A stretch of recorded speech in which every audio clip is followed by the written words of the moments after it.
Now to Florida and the case of Gabby Petito. A press conference that had been scheduled for today was canceled. This as the medical examiner gets ready to do an autopsy on the body believed to belong to Gabby. There are also new developments in the search for her fiance, Brian Laundrie, a person of interest. Leonardo Feldman is live now in North Point, Florida with more. Hi, Leo.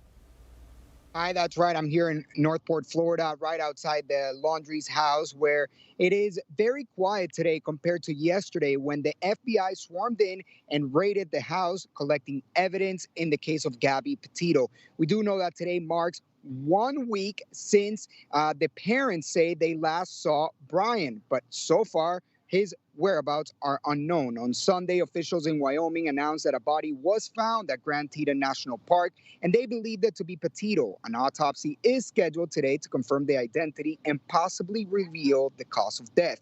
A nationwide search for Gabby began after Brian returned here to his home in Florida earlier this month without Gabby. You may remember she was last seen on bodycam video released by Moab, Utah police, showing a distraught Petito sobbing as she tried to explain her situation to the officer who was responding to a 911 call from a witness reporting that he had seen a violent altercation between the couple. We drove by and the gentleman was slapping the girl.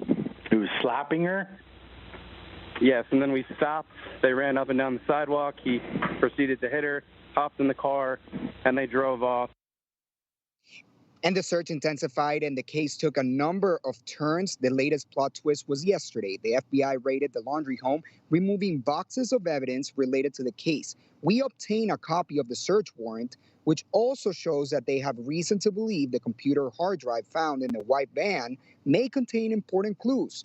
The search warrant is 8 pages long. There are other interesting details to point out, though, like the fact that Petito's mother, Nicole Schmidt, last received a text message from her on August 27th.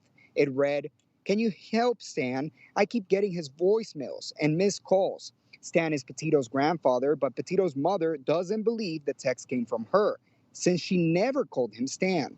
After news of Gabby's disappearance became widely reported, visitors who were also in Grand Teton National Park called in a tip to the FBI, saying they spotted the van Petito and Laundrie traveled in and also happened to catch it on video, which ultimately led searchers to the spot where they discovered Gabby's body. Meanwhile, Brian himself was reported missing by his parents. He was believed to be hiking in Carlton Reserve near his home, so authorities began the search for him. But the search for Brian was abruptly called off after reports of the body found in Wyoming. But we are just now learning that the police has just resumed the search for Brian in the same reserve.